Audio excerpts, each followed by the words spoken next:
এটি নাকি এশিয়ার বৃহত্তম বট গাছ।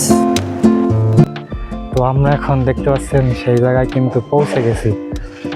এই জায়গায় আসার পরে খুব সুন্দর সুন্দর চমৎকার কিছু পাখির আমরা ডাক শুনতে পাচ্ছি। এই জায়গাটাই কিন্তু মূল, আর এর আশপাশে সব জায়গায় ছড়িয়ে পড়েছে এই গাছটা, বট গাছটা। আসসালামু আলাইকুম, welcome back my brand new blog ভিডিওতে স্বাগতম জানাচ্ছি। আমি সুমন গাজী। তো বন্ধুরা, আমরা এখন আছি সাতক্ষীরা বাস স্টপে। তো আমি আর তাজিম আজকে যাচ্ছি কিন্তু সেই দেবহাটার বিখ্যাত এশিয়ার সবথেকে বৃহত্তম সেই বট গাছ দেখার জন্য, এবং দেবহাটার সেই ভাইরাল কিছু স্পট বা 7 থেকে 8টা স্পটে আমরা যাব। 7 থেকে 8টা স্পটে আজকে আমরা যাচ্ছি।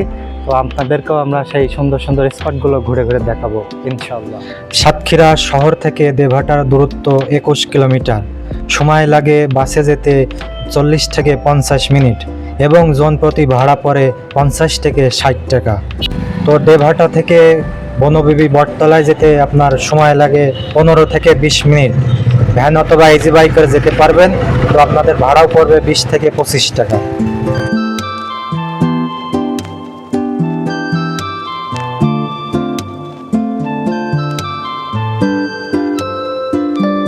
তো বন্ধুরা, আমরা সেই বৃহত্তম বট গাছ দেখার আগে আমরা এই কলিয়া পীর কামিল সুফি আহসানুল্লাহ হরজত মাওলানা নঈমুদ্দিন আহমেদ এই দরবার শরীফে এসেছি আগে। এই যে আমাদের এটা হলো কুলিয়া বাজার থেকে একটুখানি আপনাদের ডানে আসলে পরে 1 কিলো না, একটুখানি 5 মিনিট মতো আসলে পরে আপনারা এই জায়গাটি দেখতে পারবেন। আমাদের এই যে গাইডলাইন বৈচিত্র্যময় সাতক্ষীরা অনুযায়ী আমরা এসেছি। এর 33 পৃষ্ঠায় এই যে ছবি আছে। কুলিয়া ইউনিয়নের বিখ্যাত পীর নঈমুদ্দিন রহমতুল্লাহের মাজার ইউনিয়ন পরিষদের ভবনের পিছন দিকে তার নাম অনুসারে পীর জামে মসজিদ আছে। এর পশ্চিম তীরে পীর নঈমুদ্দিনের মাজার। তো ওনার কবরস্থান এটা আর কি দেখতে পাচ্ছেন, এখানেই হয়তো ওনার সমাধি দেওয়া আছে।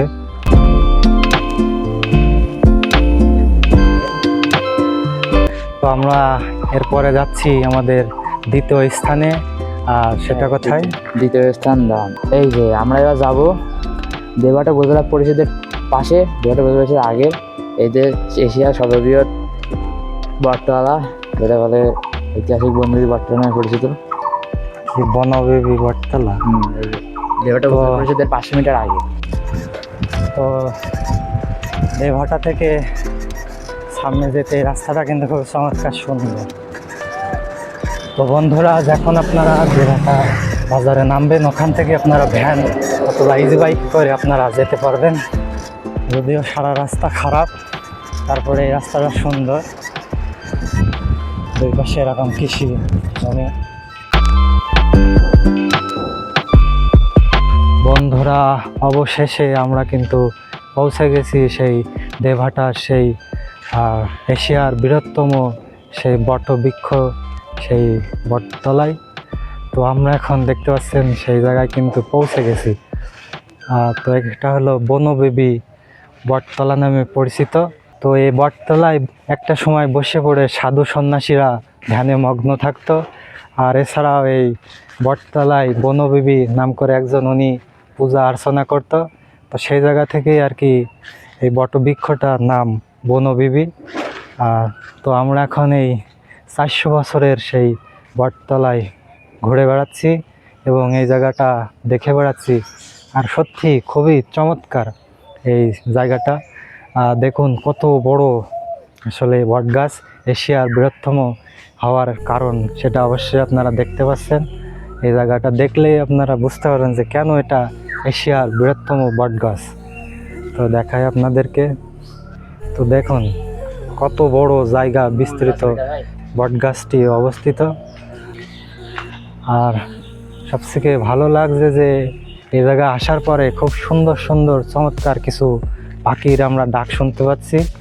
আর পাখির কোলাহল শুনে আমাদের খুবই চমৎকার লাগছে, মনের মধ্যে একটা অন্যরকম তৃপ্তি পাচ্ছি আমরা। তো দেখুন কত বড় জায়গা নিয়ে বিস্তৃত এই বনবিবি বটতলা। তো স্থানীয়রা এটা কিন্তু বনবিবি বটতলা নামেই পরিচিত।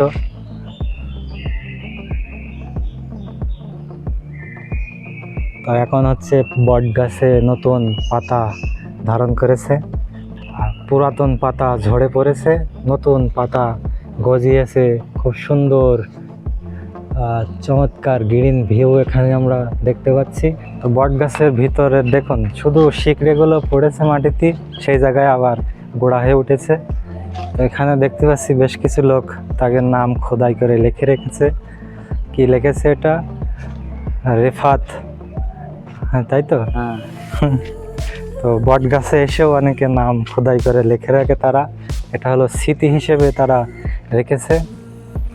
আর এই বিশাল এই বটতলা মূল যেই গাছ বা মূল যেই জায়গা সেটা হচ্ছে এটাই হচ্ছে মূল, একদম মূল পয়েন্ট।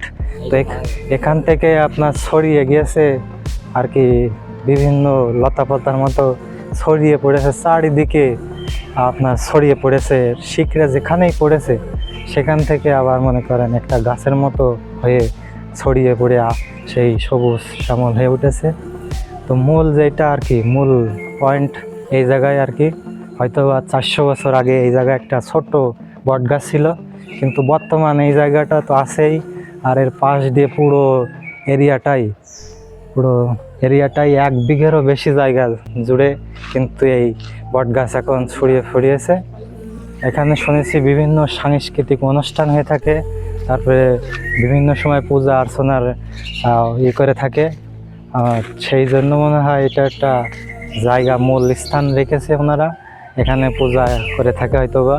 তো এই জায়গায়ও কিছু লোক দেখছি নাম লিখেছে শিপন, তারপরে আরও পাশে আরেকটা আছে কি মাম। তো আমি এখন সেই মূল যেখানে সেই জায়গাটা আপনাদেরকে একটু দেখাই। তো দেখেন, এবার মনে হচ্ছে আমি গুহার মধ্যে প্রবেশ করছি, এরকম একটা অবস্থা। তো দেখুন এই জায়গাটাই কিন্তু মূল, আর এর আশপাশে সব জায়গায় ছড়িয়ে পড়েছে এই গাছটা, বট গাছটা। খুবই চমৎকার জায়গা। আমরা দেখেন এখান থেকে কিন্তু মূল দেখা যাচ্ছে, খুবই সুন্দর চমৎকার। আসলে যেই জায়গায় তাকাচ্ছি সেই জায়গায় মনে হচ্ছে বট গাছ আগেরটা, কিন্তু এটা মূলত একটা বট গাছই এত ধূর এত বিস্তৃত করেছে। আমি তো প্রায় আশ্চর্য যে একটা বট গাছ এত বড় এত জায়গা জুড়ে হতে পারে।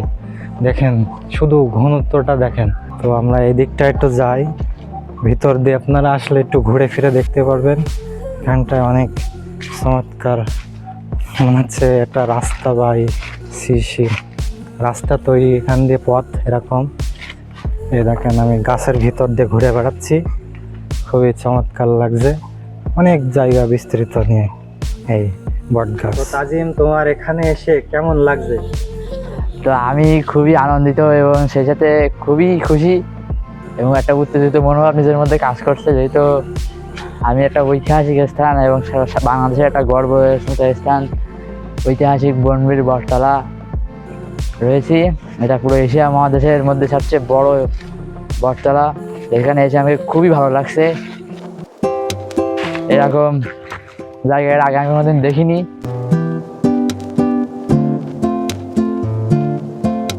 আপনারা চাইলেও এই জায়গায় এরকম হেঁটে বেড়াতে পারেন, লতা পাতার মতো এই যে ডাল ভাঙবে না, খুবই শক্ত মজবুত। তো আপনারা চাইলেও এই জায়গা হেঁটে বেড়াতে পারেন। তো বন্ধুরা, আজকের ভিডিও এইটুকুই। ভিডিওটা ভালো লেগে থাকলে অবশ্যই চ্যানেলটিকে সাবস্ক্রাইব করে ভিডিওটি একটি লাইক করে আমাদের পাশে থাকবেন। আল্লাহ হাফেজ।